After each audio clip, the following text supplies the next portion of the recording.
Good morning, everybody. Look at all of these incredible costumes. I feel like I'm supposed to come up here and just be like, hey, everybody, peace, yeah, man. Choose love, you know. It's the right thing. That's the good thing to do. Hey, welcome to Innovative Sunday. Hey, peace. Hey, Dave's wife is here. I thought she was a figment of imagination for so long. We've been hanging out every Monday, and she's been out of town for about 3 weeks, so I just got to meet her last night. Speaking of last night, thank you to everybody who came out to support us for the community celebration concert. Tyler and I worked our butt off. Joe was really helpful. Nicole was amazing. Kelli, your meditation was fantastic. It was just a really special night, and I just appreciate each of you so much. We were up really late, cleaning up and tearing down, and but I still feel so full of life and so full of joy to be here with all of you lovely people today.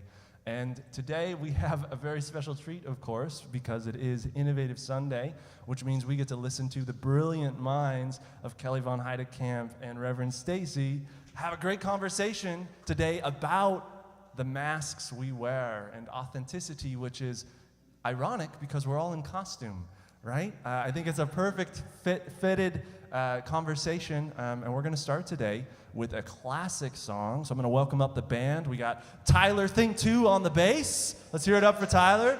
We got David Cole on the drums. And for this first song, we're going to sing Oh, What a Beautiful Morning. But before we do, I just want to take a second to acknowledge the presence of power and love and peace that lives in each of us. And for our friends online, we're so grateful for you. We're so grateful you're here. Thanks for taking the time. And I'd like to welcome up Mr. One and Only, John Trotman, to lead us through the classic, Oh, What a Beautiful Morning, with a Unity twist. Thank you, Adam. Welcome, Unity community, both here and online. I'm dressed as a tennis player because tennis is my racket, but today my racket will be leading you in song. So in tennis, love means nothing, but here, love is all there is. Love is the only thing there is. So let's show each other some love, show ourselves some love, and our online community sharing love with you also. What a beautiful morning.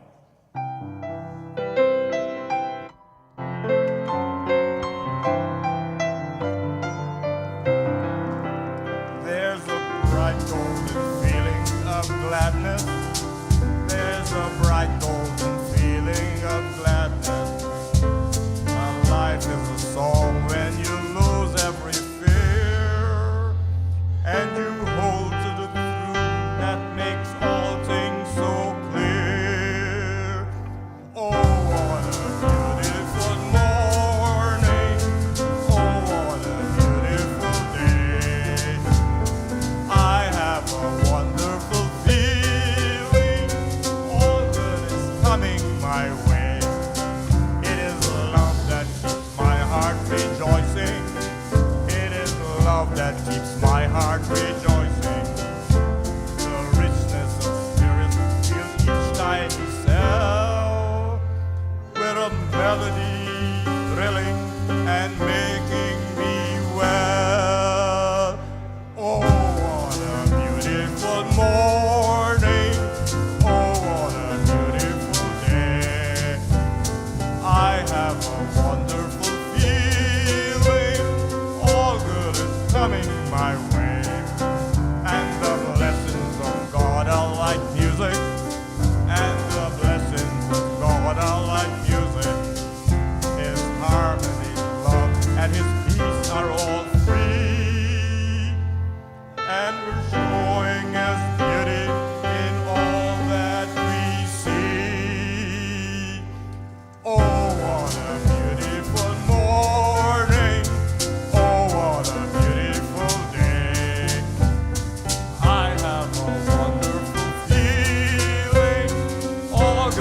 coming my way. All good is coming my way.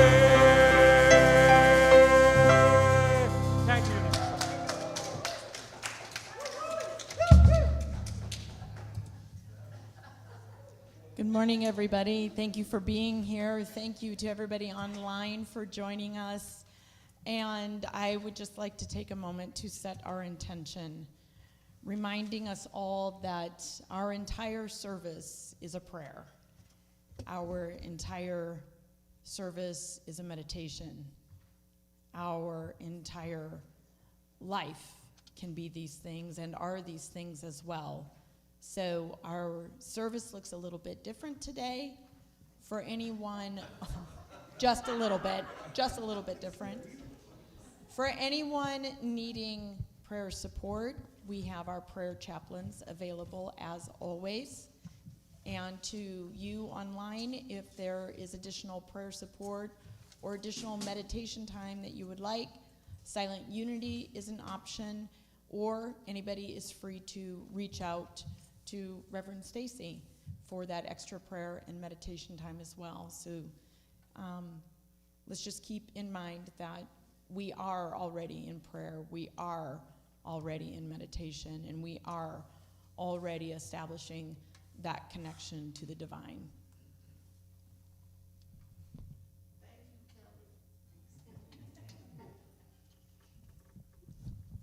So, and oh, this isn't on. I forgot it's over the internet because my saxophone's too loud.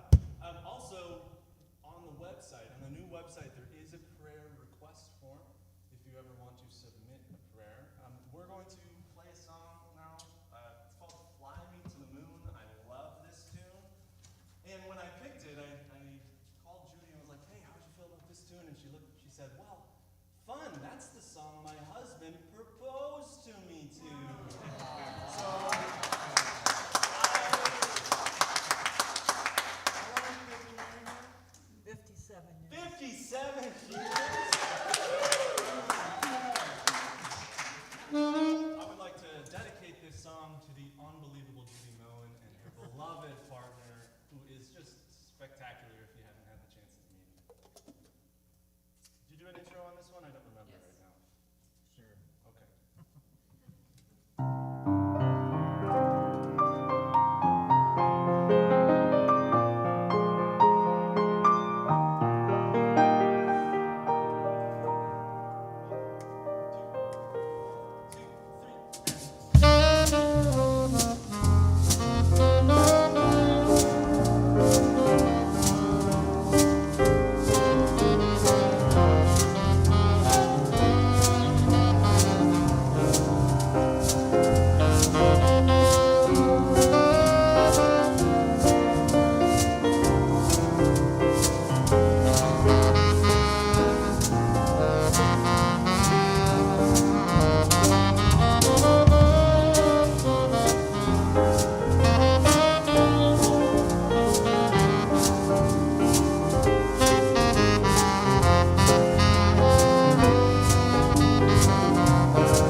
We're waiting. Okay. Kelli, Morning, Rev. it's a beautiful day in the neighborhood, a beautiful day for a neighbor. Could you be mine? I could. Would you be mine? I would. Let's be neighbors. Oh, it's on. Yeah. So we came up with this title probably, end of August. The unity behind our masks. And so what I love about these talks is that we don't know what we're going to talk about yet.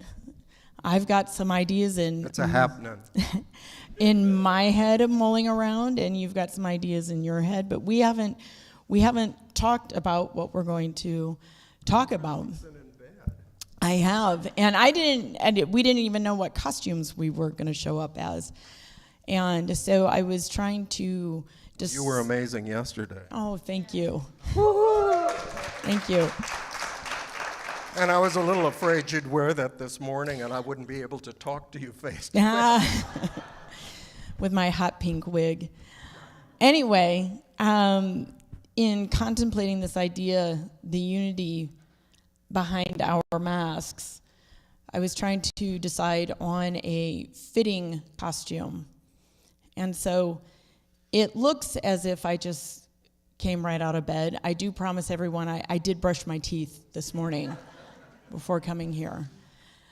But I decided to come as a quality. And I decided to come as the quality of being vulnerable. As I was thinking about this, I started to think about all the different masks that we wear. And clothing can be one of those.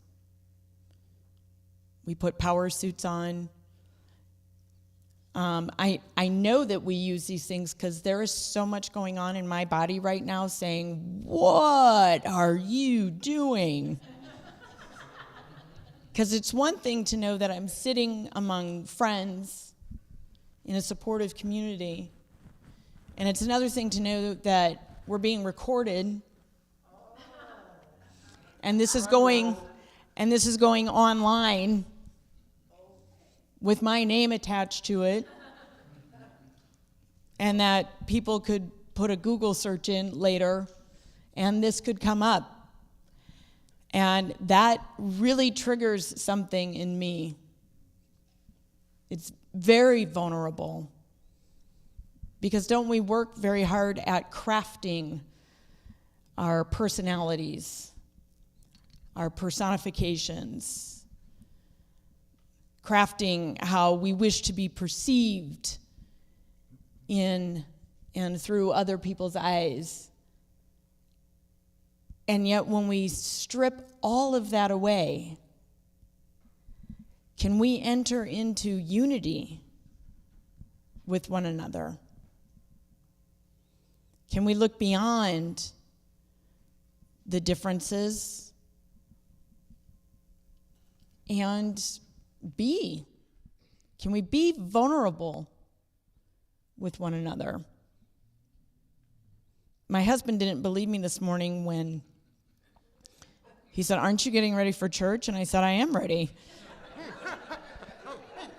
And then I did put shoes on to leave, and he said, you're serious? And I was like, yep, I am doing this.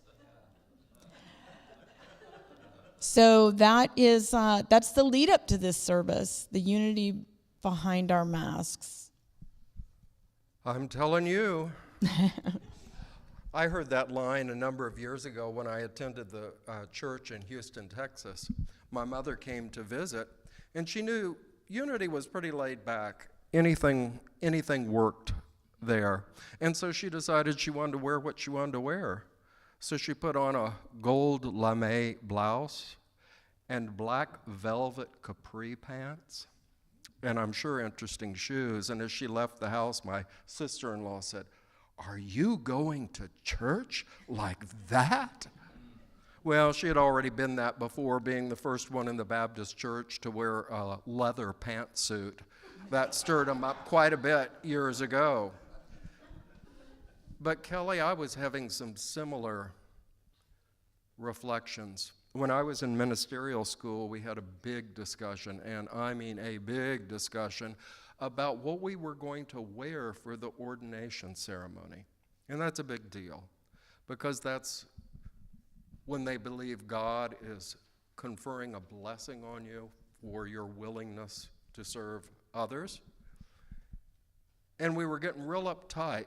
Would we be in robes? Would we be in formal clothes? What would we wear? And finally, someone pointed out, we're in costume or drag every day.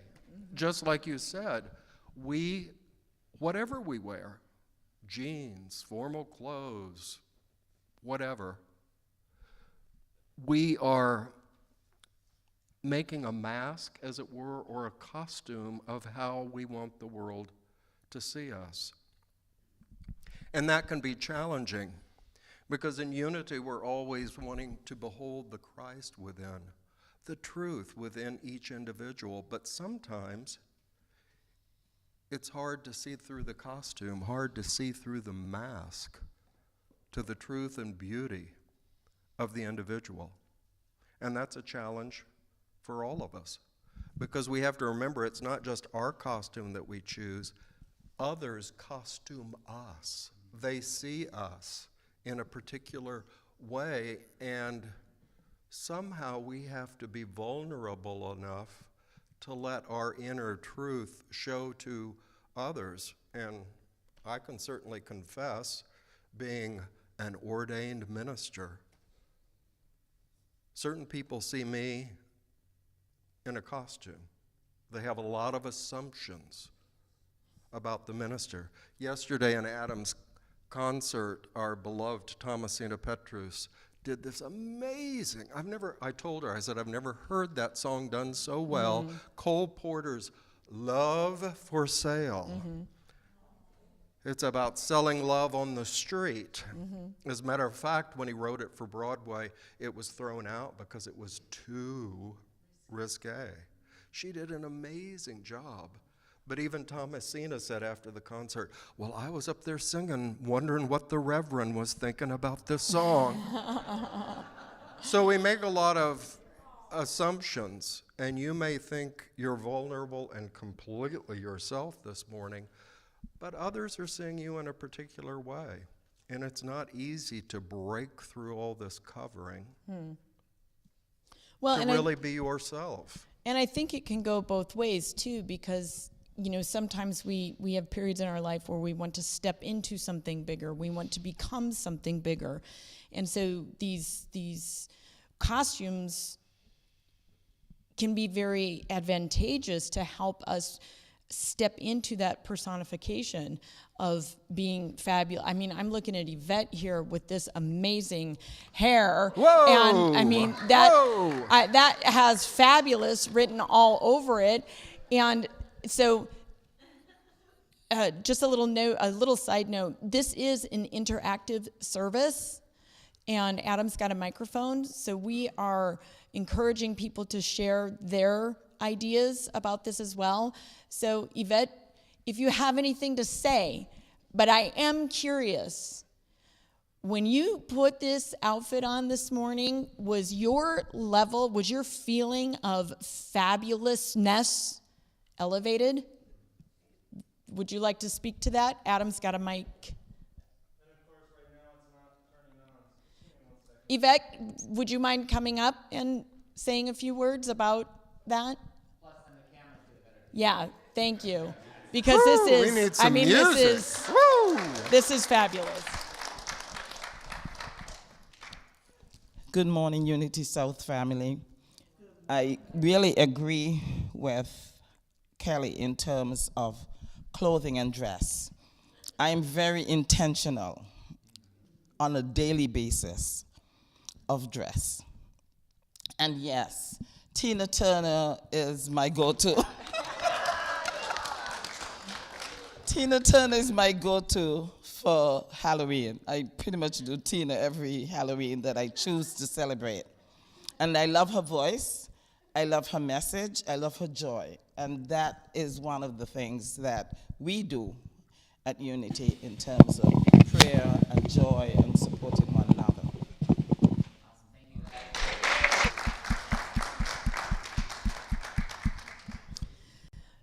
So being intentional about clothing, being intentional, and Yvette, thank you for that word, because I think you hit on something that is very key, that there is an intentionality that when we, as students of truth, it's important for us to be intentional about these things, to not only use the things as, in supportive ways to help build ourselves up, but to also get to that point when maybe we need to tear some things down as well and look at some things that could be taken apart and put back together a little bit differently.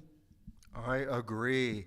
Intentional, and I can tell that some of you were reading your Wednesday e-newsletter that came out this week, because I suggested we have some wonderful calligraphy in the bookstore that says, "We become that which we admire." And I suggested it's fun to costume yourself as something, vulnerability, or, as Fred Rogers, someone you admire, because you can choose a zombie if that's what you want to become, if that's what you truly admire. But our culture has pushed us toward scary, gross, disgusting costumes at Halloween. And if we had time, we'd go into the history of Halloween, All Hallows Eve. And it was a time to recognize there was much more to this world than just what we see. There was a great deal that was invisible in you and me and the departed here with us, but invisibly. So there's a lot of rich tradition around costuming, taking on an image intentionally. What do you want to portray? And maybe, as Kelli said, that will set you up for the entire year, how you want to present yourselves, and that can be in many helpful ways, how you're going to present yourself to the world. Can I say something? Sure. Here comes the microphone, Sandy. Oh, I'm going to make myself vulnerable. I've been putting off coming back to Unity South for I don't know how long. So coming back here, I'm vulnerable. And I'm being myself. There's such a softness about Unity South. And Kelli, I'm glad to know that you do the interactive service. Because I used to love to go down there and hear Reverend Marlene. And so I'm going through a rough spot. God and Jesus have been my friends since I was a little bitty girl. Out in the morning before everybody came out. I could have got snatched. But that was I'm one of those crusader type people. I'm going out in the world. So thank you all for being here. And it's so good to be able to say, and I talked to Reverend Starks, is that right? Stacey. Stacey, okay. Well, it was an S. Yeah. And I talked to Reverend Stacey about being angry at God. And Reverend Stacey kind of normalized that. He said, we all go through some stuff like that. So I knew I could say this out loud. Mm-hmm. And that's why I'm here. You know, I can be who I am.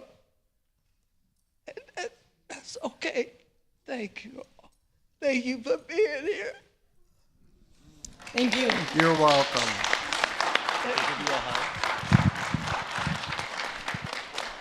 That's a great lesson, Sandy, and a great costume here, because being vulnerable, I know Yvette was in a class I did months ago, and another word for that is teachable. When you're vulnerable, you're approachable, you're teachable, you can learn something new about life, and that all begins with that first step, that willingness to speak out. And, you know, that word if you look at that word culturally, it's not something that most people are taught is a good way to be. I mean, we are taught to, play our cards close to the vest. We are taught to protect ourselves. It's a dog-eat-dog world, and so to make ourselves vulnerable is really something that feels very uncomfortable to us and oftentimes foreign. And then when we realize what power there is in that space, because like you said, we enter into this space that just opens up opportunity, we're willing to see what can happen. And we're willing to say, you know what, I don't know what's going to happen, but I'm going to be okay. I know I'm going to be okay. 10 years later, if somebody's Googling my name and this comes up, I know I'm going to be okay. Even though this morning coming here, I was like, I don't know, are you really sure this is what you want to do? And so we understand that we are putting ourselves into a place where we harness our awareness. We're the only creatures who can harness our awareness. An animal that feels vulnerable is automatically going to go into protection because they perceive danger. They can't do any different. But we as creative beings can take that trigger and take a step back and become aware and say, is this really as important as I'm making it? Is it really as dangerous as it seems? Is it really as threatening? And I had that, and we were down at, 31st and Lake yesterday. And I was aware of walking out to my car by myself. And I was aware of the thoughts going through my head. And I had to stop and say, wait a second, what is going on here? Am I going to play into this fear? Or am I going to look at all these houses and know that these are people, just people. Nobody's lurching, waiting behind a car to come out and get me. Stop it, Kelli. So we have this beautiful gift of awareness that is so powerful, but we got to interact with it. Indeed. I had a friend back at Unity Temple in Kansas City. What a character. He wrote plays for the church, did different things, but he loved to make announcements on Sunday morning in character, any time of the year. Sometimes he'd show up as Chicken of the Sea. Other times, he'd come as Julia, child of God.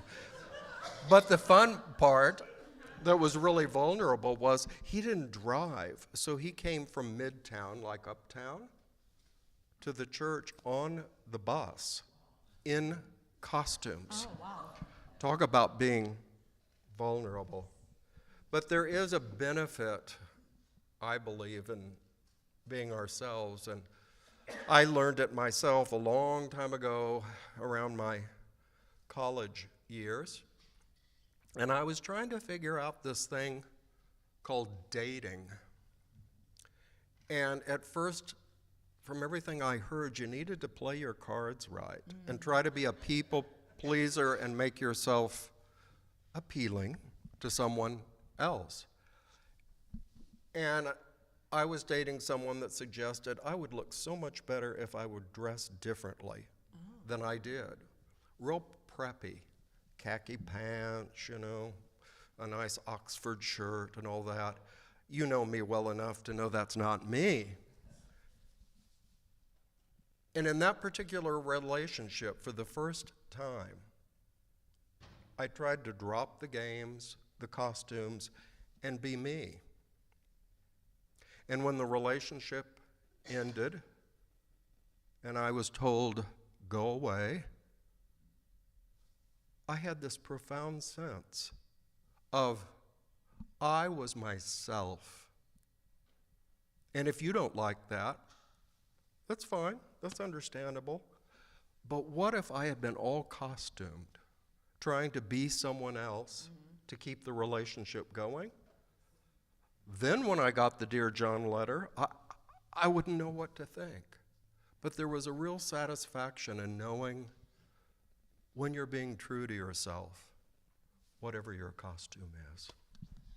Well, and I think that's one of the gifts of aging is, because not only do costumes or clothing put us into a particular state of mind, but just being around other people, being around my kids puts me in the role of mom, and everything that I have thought to be true about who that version of myself is, or as a wife, or as a sister, or as a daughter, or as a therapist, or as a community member of this community.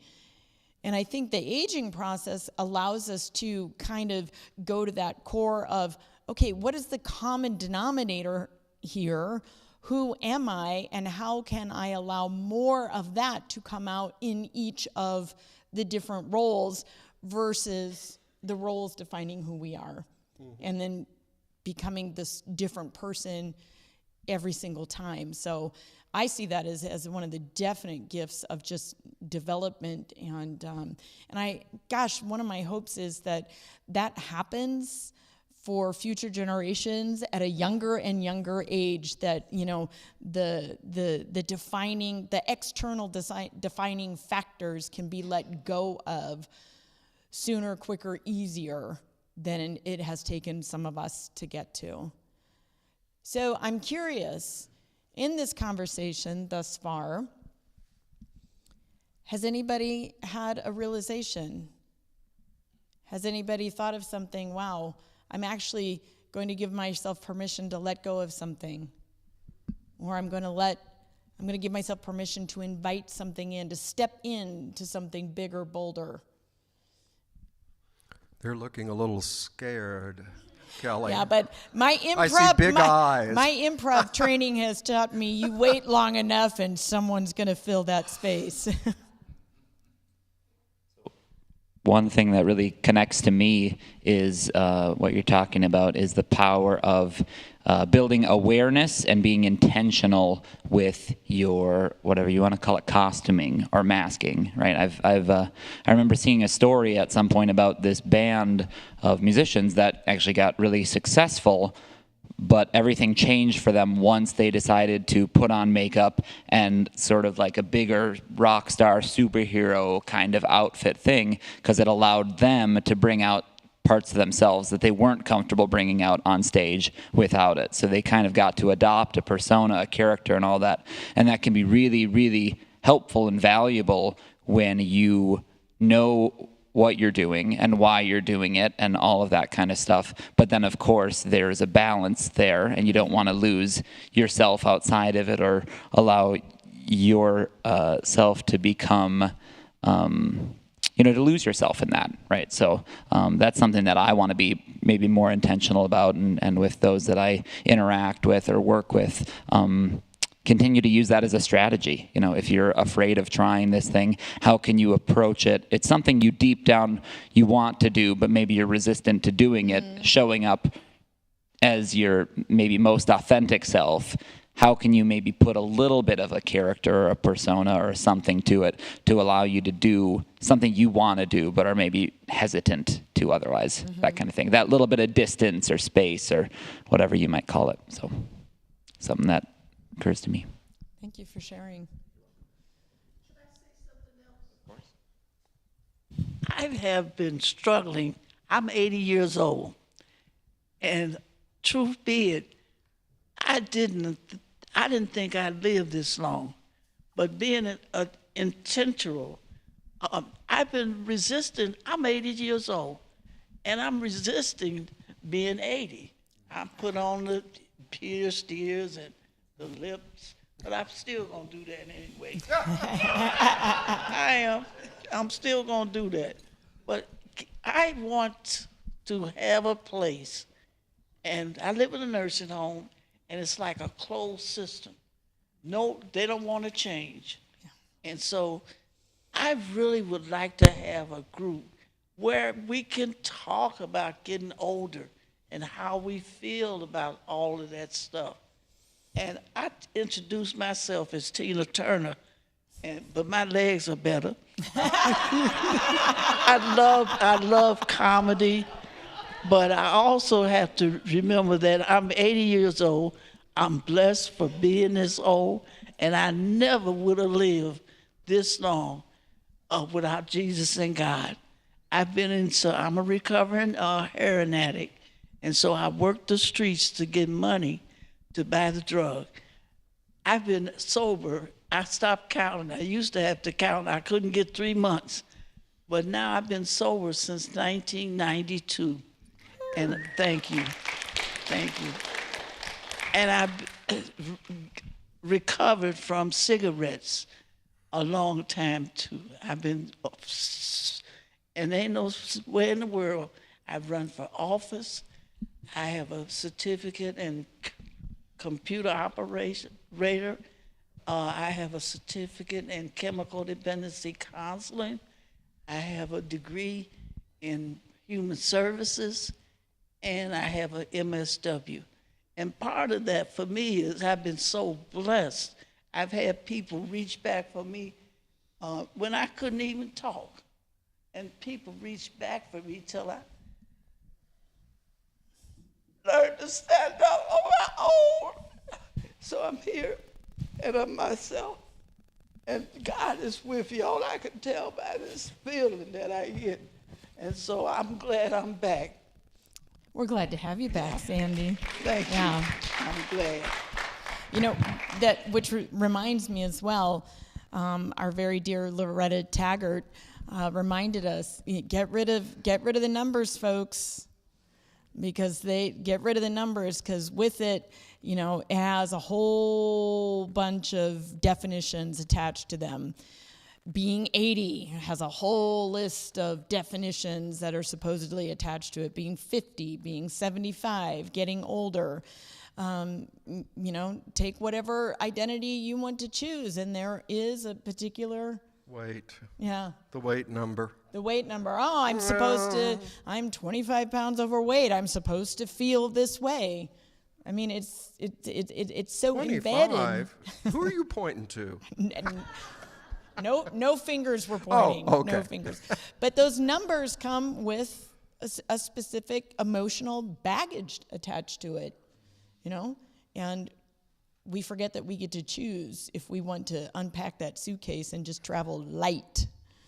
I love the story. The mother of Unity, Mrs. Myrtle Fillmore, people would stop her in the hall. Back in those days, there were about 600 people working at Unity. And they'd say, Mrs. Fillmore, how are you? And she'd say, I am. I am. And it would confuse them for the moment until they realized she was affirming her very existence without qualifications. I am. That's so funny. Think about responding sometime when people ask you, how are you, Cindy? I am. That's so funny because I'm having to write some short bios for a couple different things that I'm working on. And I've been tempted to just write that and submit it as my bio. Yeah.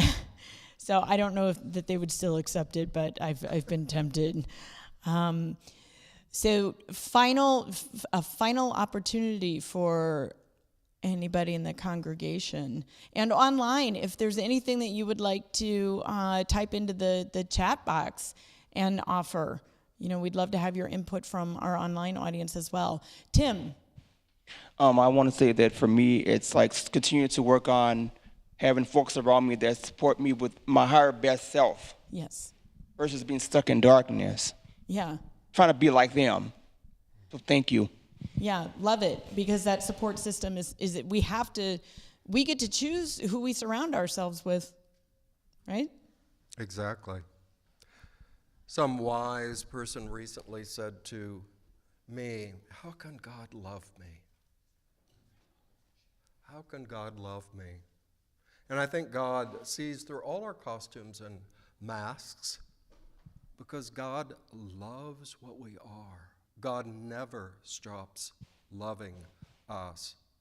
And one of our earliest teachers, Emily Cady in Lessons in Truth, gave a spiritual practice. She said, try for a week, every day, telling yourself, God loves me. And she said, see what a difference it will make if you stick to it even for a week, constantly reminding, it's not about your behavior, it's not about your costumes, it's not about anything. God brought you into this world. God will always love you. I was going to introduce you as Dave's wife because that's what. But what My name's Janet. Hi. Yeah, very good. Thanks for being here. So a couple of things. Well, first off, the intention of my, and I'll just step out here and turn around. The intention of my outfit today is simply for the message on the back of my sweater. Ooh. And years ago, I was singing in one of the Episcopal church choirs here and in the cities, and the minister, I remember the message started out, his message that morning by saying, every day we have a choice and an opportunity to wake up in love or in fear, and make steps each day to, that mindset, will guide you on the choices and the activities and the things that you do. And particularly, I do contract work in hospitals, and right now I'm on a contract in a very contentious environment that's in union negotiations. It's not something I've experienced before, and I've been doing this work for 8 years. And so it's sort of, I feel, has kind of knocked me, kind of out of my game. And then because of what's happening in our country and with the elections and things like that, I just feel like we just need more love, and to not get discouraged by what we read and what we hear and what we see, but to know that we can make a difference, and that is unity. Unity's message, unity worldwide, is that we all are part of a collective good, and we can make a difference. Thank you, Janet. You provided a wonderful segue into the fact that those that have been attending in recent weeks know that on Sunday and on Wednesday evening class, we've been working with Unity's 5 principles. And today, had there been a formal lesson, we would have been addressing Principle 5. It's not enough to just know or even feel that God is everywhere present, that God is within you, that you have the power through prayer to connect to the infinite. The 5th principle says you have to walk your talk, to put it simply, that you have to act and relate to others in a way that expresses these unity principles.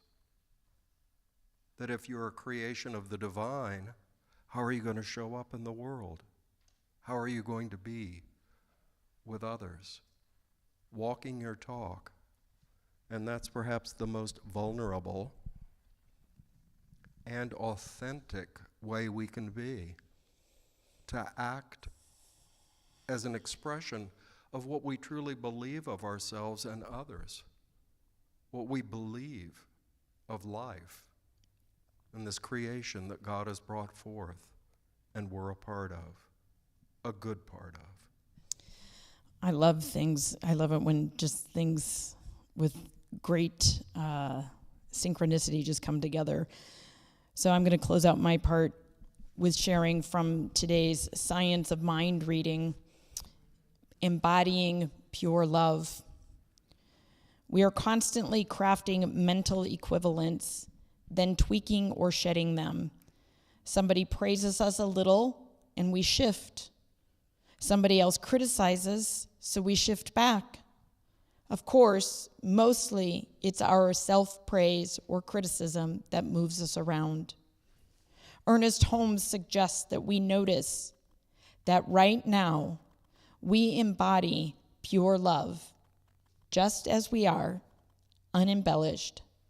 Then, because love knows only love, we'll find ourselves magnetized into seemingly magical connections with fascinating people, enabling us to share our stories and reveal our hopes and realize our dreams. Wow. That's that word I like. World of wonders. We are all such a blessing and a blessing to the world. And if you would like to affirm that in a time of prayer after the service, Yvette, are you on duty today? Or is it Dawn? Dawn's on duty here in the back. It's so simple to approach one of our prayer chaplains and just say, pray with me about whatever. Love, your work situation, your life situation, anything. And they will support you because they will call forth to the best of their ability your truth, who you truly are. They look beyond the costume to your reality, and they affirm it and praise it and thank God for it. Sweetie, I'm gonna ask you to hold that thought just for a moment, because we all have an opportunity to go into prayer now with Judy doing our musical meditation. So this is a time to enter into that space. Go where you need to go. Go to what feels right and good for you. Love yourself.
Can we hear it for Reverend Stacey and Kelli? What an incredible conversation. It's so humbling and such an honor to get to share the stage with such inquisitive minds, but like so much more than that, unbelievable hearts. They just have such an incredible gift. Well, the song we're about to sing next is a song written by Judy. And of all years, written in 1992, the same year that she dedicated her to her sobriety, and the year I was born. So it's super fun to be able to be the same age of this song and sort of bring it to life in this way. You're gonna find it on your bulletin. It's called Take Off Your Masks. There is a call and response that I would like to just teach to you very quickly. John Trotman is going to lead the response part, but essentially you're going to repeat after me. You ready? You think you can repeat after me? Here we go. So it goes, take off your mask. Be who you are. And you will see. You're better by far. For being yourself. In all that you do. Let us all be the self that is true. And then in the chorus, it's all together. You'll learn the melody very quickly. We'll see how this goes, Judy.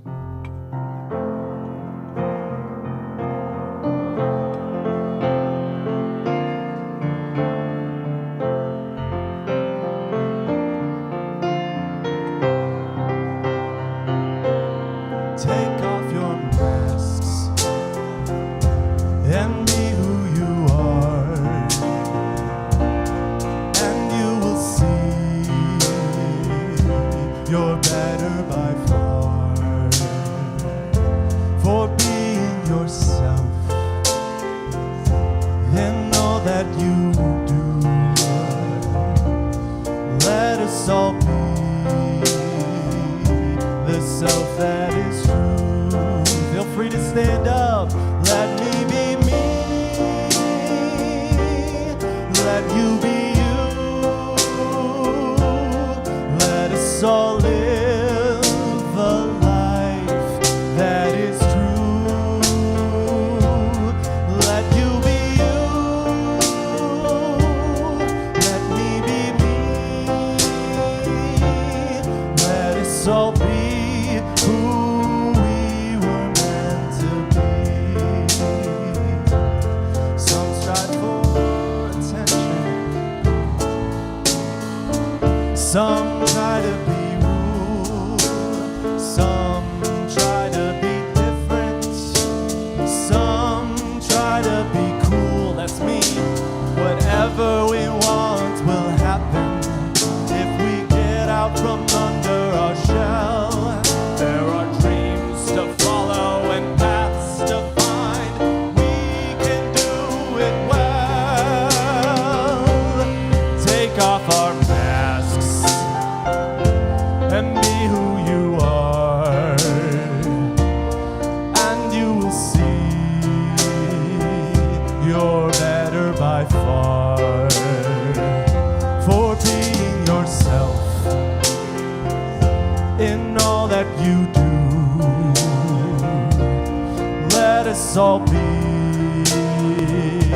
the self that is true. Let together, let me be me.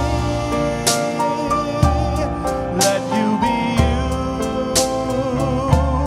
Let us all live the life that is true.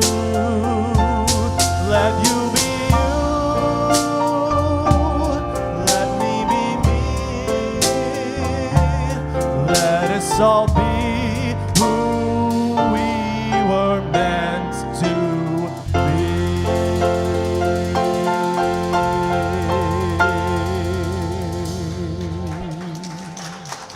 Beautiful. So now we're going to turn our attention over to Reverend Stacey to talk about love offerings.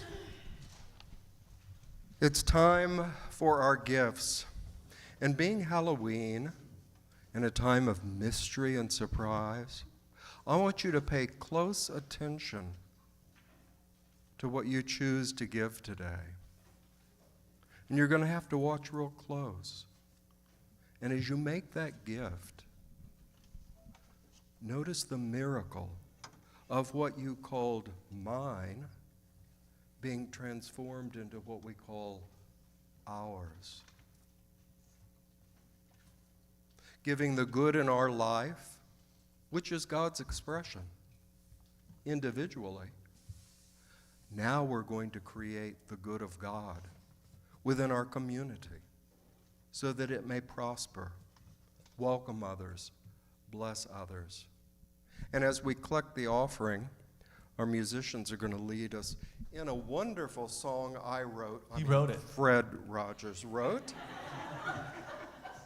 It's You I Like. And think of God looking through all our costuming to our true selves. It's You I Like. And if you know it, sing along. We are going to run through it 2 times because it's such a great song. Fun fact about me, Fred Rogers, both this Fred Rogers and the real Fred Rogers are like my life idols. Boy, I just love what he stands for.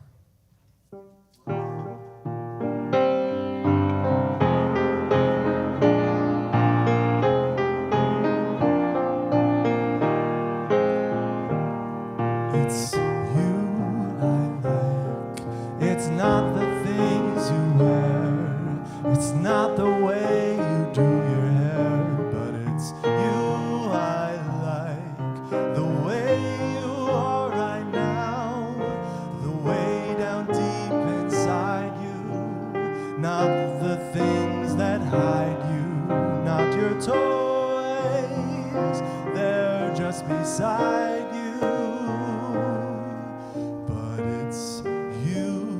I like every part of you, your skin, your smile, your feelings, whether old or new. I hope that you'll remember, even when you're feeling blue,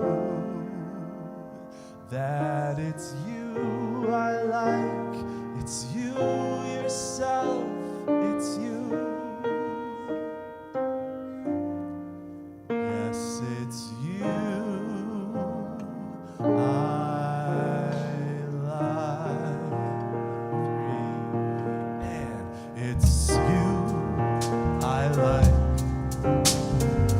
It's not the things you wear. It's not the way you do your hair. But it's you I like. The way you are right now. Down deep inside you, not the things that guide you, not your costumes, they're just beside you,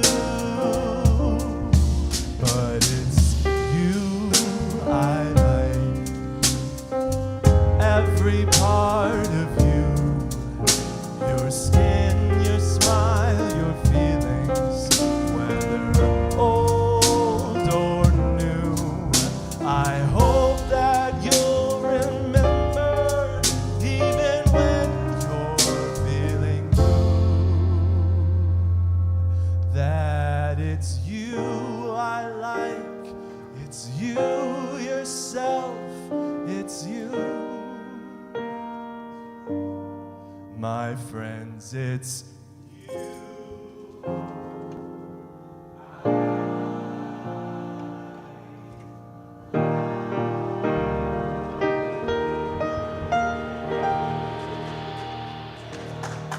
Thank you.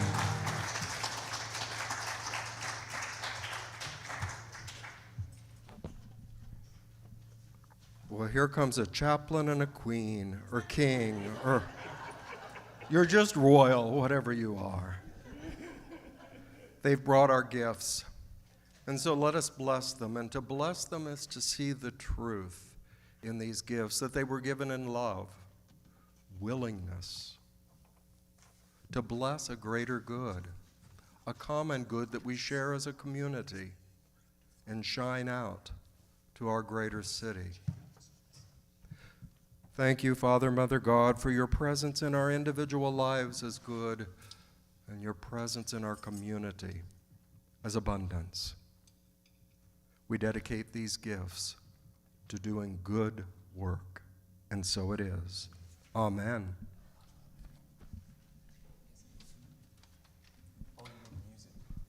Go get the music. It's okay. My bad. You've okay, got, are we going to circle up? huh? Do we want to circle up? Oh, yes. Let's create a circle in the room, an oval, a polygon, whatever we can. You can come up front, you can be in the center aisle.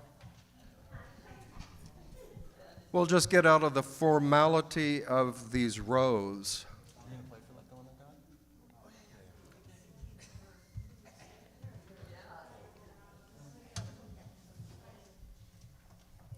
It's a special energy in this room today, isn't it? So Just right. here we are. Blaine, join us. And before we have our closing song and our prayer for protection, I'd like to offer this benediction. Benediction's a fancy word that just means a good word. A good word. And I was taught this in my youth, and I remember it to this very day. It's another way that God says, "It's you I like." As you go, remember, through the goodness of God, you were brought into this world. By the grace of God, you've been kept all your life long, even unto this very hour. And by the love of God fully expressed in Jesus Christ, you are being made new, transformed. It's you I like. So let us join in our closing song, Let Go and Let God, and I know you know it.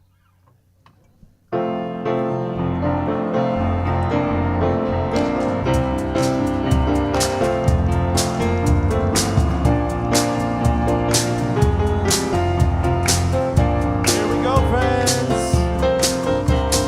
Let go and let God. Let go and let God.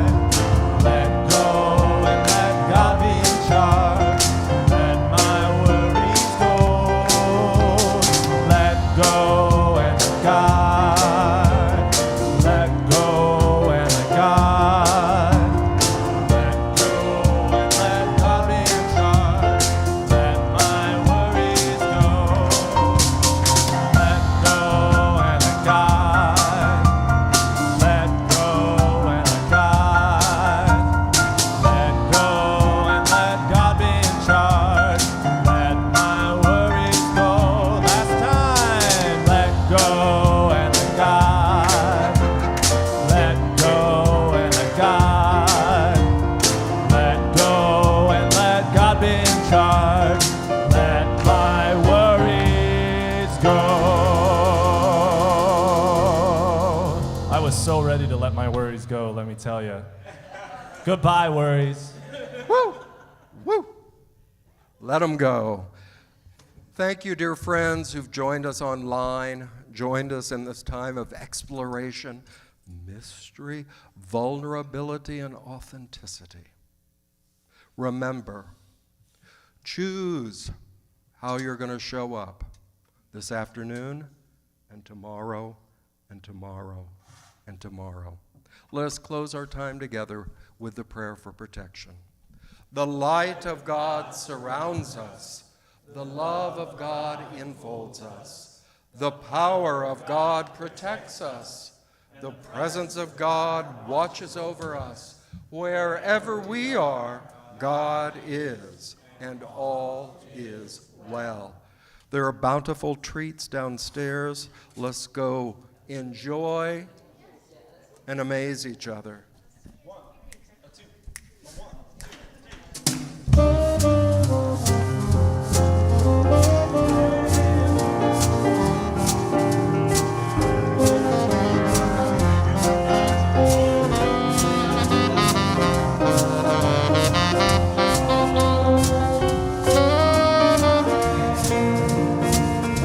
Thank you.